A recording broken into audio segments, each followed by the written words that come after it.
Hello guys. അപ്പോൾ എല്ലാ പ്രാവശ്യവും കോഴിക്കോട്ടേക്കാണ് കേട്ടോ ഞങ്ങൾ പോവാറ്. അപ്പോൾ ഇന്നൊന്ന് മാറ്റി പിടിക്കാമെന്ന് വിചാരിച്ചു. അങ്ങനെ നേരെ മലപ്പുറത്തേക്ക് വിട്ടു. നല്ല ചൂടുണ്ടായിരുന്നു, നട്ടപ്പൊരി വെയിലും. അപ്പോൾ നേരെ ഒരു ഷോപ്പിലേക്ക് കയറി കേട്ടോ, കരിക്കിൻ്റെ. അപ്പോൾ അവിടെ ചെന്നതാ കരിക്കും പിന്നെ അതിൻ്റെ കൂടെ ഇളനീരിൻ്റെ ജ്യൂസും ഉണ്ടായിരുന്നു. അപ്പോൾ ആദ്യമായിട്ടാണ് കേട്ടോ മീനൂട്ടി ഈ ഇളനീർ ജ്യൂസ് കുടിക്കുന്ന ആ ഒരു എക്സ്പ്രഷനാണ് ഇത്. അങ്ങനെ ഇളനീരൊക്കെ കഴിച്ച് ഞങ്ങൾ നേരെ നെസ്റ്റോയിലേക്ക് പോകാമെന്ന് വിചാരിച്ചു. തിരൂർ വന്നിട്ട് നെസ്റ്റോ കാണാതെ പോണത് ഭയങ്കര മോശമല്ലേ. അപ്പോൾ ഞങ്ങൾ നേരെ പോയത് ഫുഡ് ഐറ്റംസിൻ്റെ അടുത്തേക്കാണ് കേട്ടോ. അപ്പോൾ ഈ ഒരു ഫ്രണ്ട് ഏരിയയിൽ തന്നെ ഇതാ ജ്യൂസുകളൊക്കെ ഉണ്ടായിരുന്നു, ചിൽഡായിട്ടുള്ള. ഈ ഐസും കട്ടയിൽ മുക്കി വെച്ചിട്ടുള്ള ചിക്കുവും പിന്നെ അതുപോലെ മിൻറ്റും അങ്ങനെ കുറേ സംഭവങ്ങളുണ്ടായിരുന്നു. അപ്പോൾ ഈ ഒരു പച്ചക്കറീൻ്റെ ഒരു ലോകം തന്നെയാണ് കേട്ടോ ഇവിടെ ഉള്ളത്, ഒരുപാട് കാണാനുണ്ട്.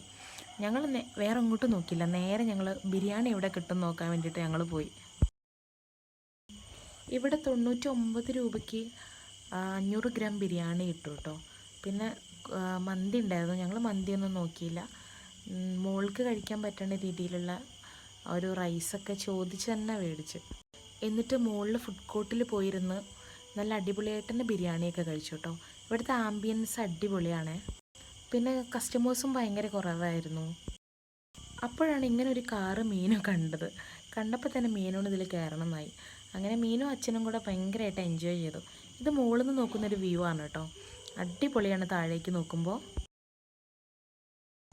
അങ്ങനെ ഒരുപാട് നേരമൊന്നും ഞങ്ങളവിടെ നിന്നില്ല കേട്ടോ, വേഗം കൊണ്ട് പോന്നു.